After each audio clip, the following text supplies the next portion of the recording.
Hello, I'm Mantastic'c and Fantastic, and today I'm going to be talking about the Duel Masters collab that has just gone live in North America. So this is a brand new collab for the North American server, which means every time you roll, at least for the very first time, it will be something new. And in addition to that, there is a tremendously large rolling pool, so even if you do like several rolls, there's a strong likelihood that you're at least going to get unique cards every single time. And it only costs 5 magic stones to roll, along with the fact that every single card has a weapon assist, which in turn gives them a bit more merits and value. Especially if you're a newer player who is lacking weapon assist, the 5-star rarity does hold weapon assist, which may be useful. For a more well-developed box, this event may feel a bit underwhelming, just because, generally speaking, the cheaper the cost to roll, the weaker the cards as a general statement, and this kind of holds somewhat true here. With that being said, the bottom rarity does have many cards that have a 7-turn cooldown of 1-turn haste, and in theory, if you have 4 of those, you're able to create a system. And when I say system, it means you're able to utilize an active skill every single turn of your choosing, because the haste component or the low enough cooldown allows you to just kind of recycle those active skills. So if a 7-turn cooldown with 1 turn of haste, you need 4 copies to create a system. We've seen these beautiful systems with like Sabito system, or like you just make columns of water and hearts, bam, happy times there. You can use the raccoon from Mystic's Inspectors. Instead, it's a column of dark, column of hearts. You get the idea. These types of system cards can make farming much easier. Of course, you have to roll 4 copies of those, and I just mentioned that there is a large rolling pool, so it's going to be difficult to collect them all, so to speak. But with that being said, I feel like some rolls are at least okay to do, even for most accounts, because they'll at least give possibly something new to your monster box. I wouldn't, for myself, go too heavily. I just don't think it's worth it for myself. But again, if you are someone who enjoys those like system farming, or you're just a big fan of the franchise, perhaps it may be worthwhile.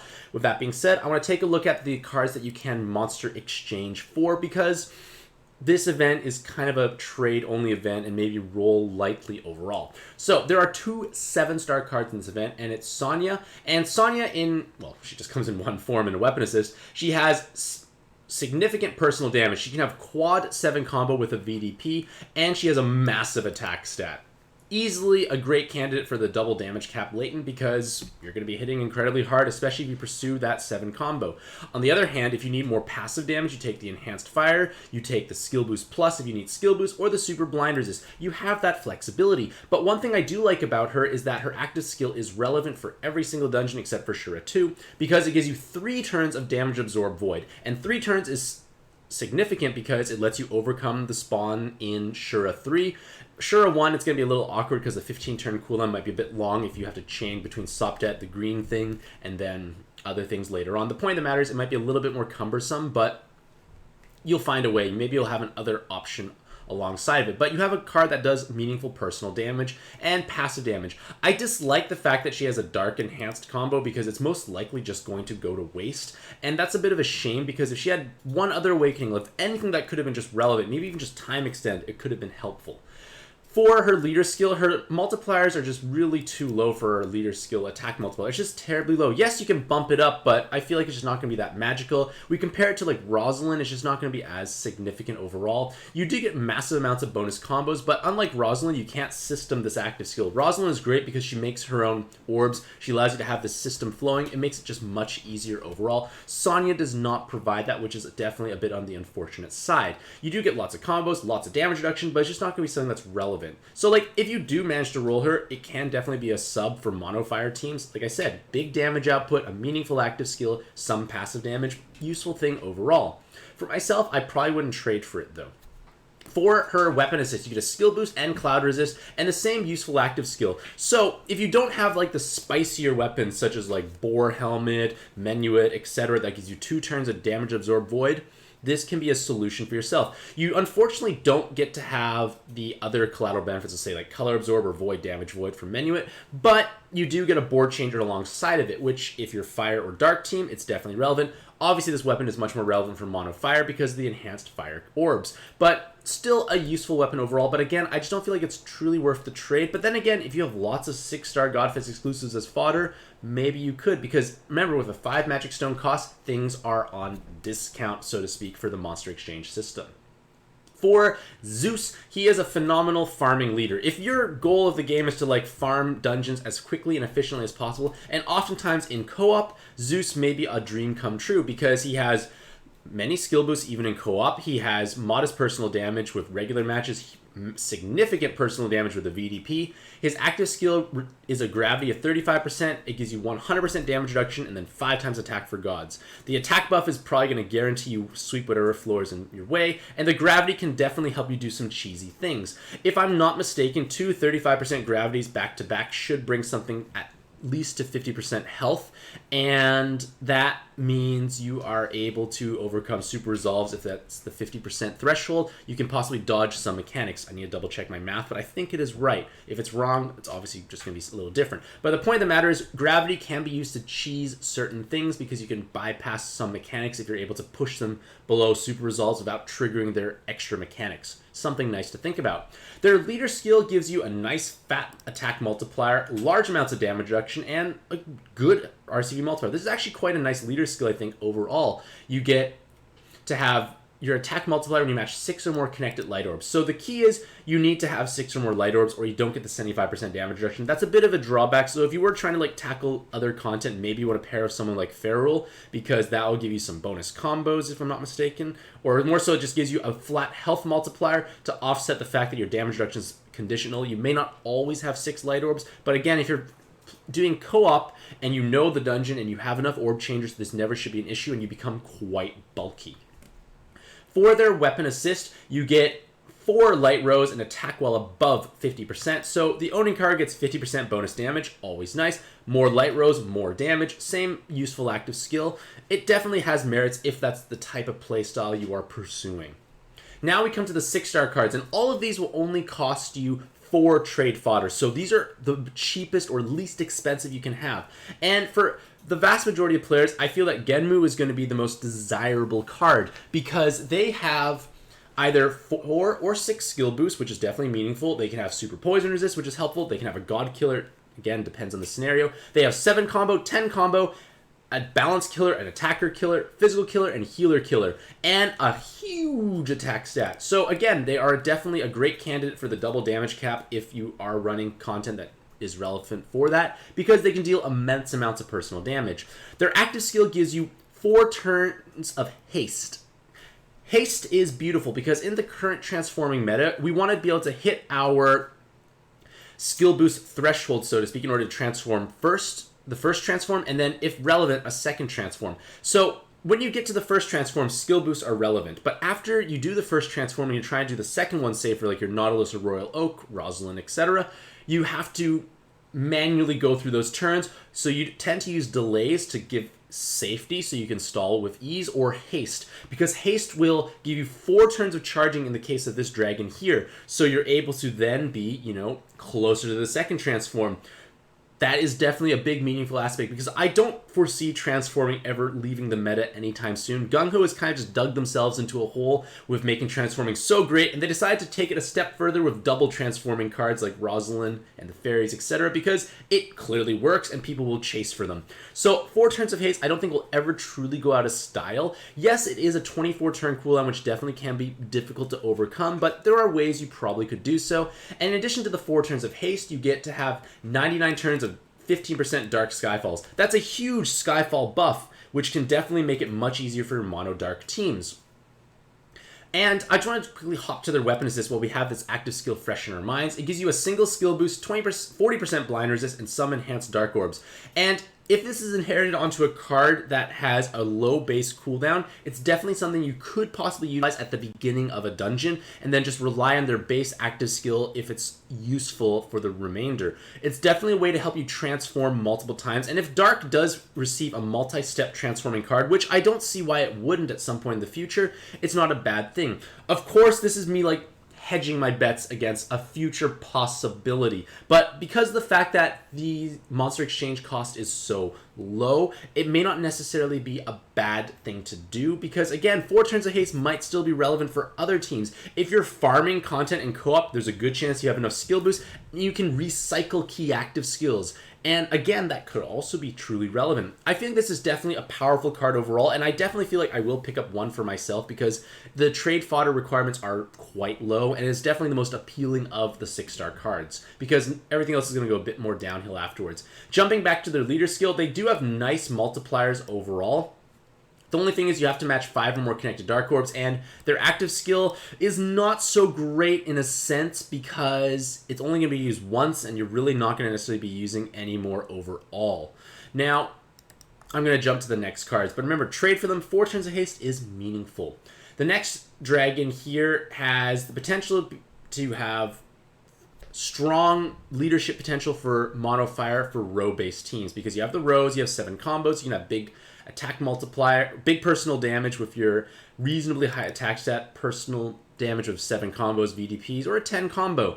Their active skill gives you +2 combos, and then 1 turn is 75% damage reduction. You need damage reduction for Shura 2 or Shura 3 all the time, so this is relevant. Keep that in mind when we look at the weapon assist, because this active skill stays the same.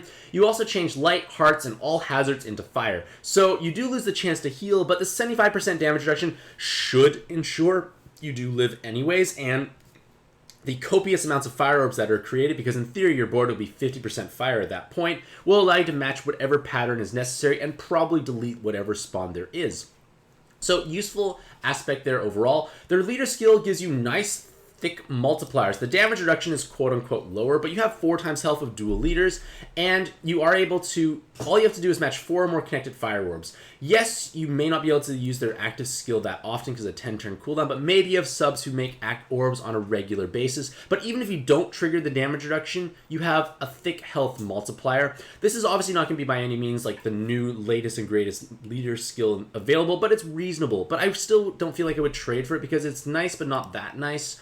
Weapon assist is good for mono fire. The team RCV is certainly meaningful. Healing more is always helpful. It gives a 75% damage reduction active skill, so it's a meaningful active skill with useful awakenings. I feel like this is definitely better as a weapon, but again, I'm not sure how I would truly utilize it. I do have lots of other options for damage reduction, and I'm not sure if I can truly leverage enough value out of this card.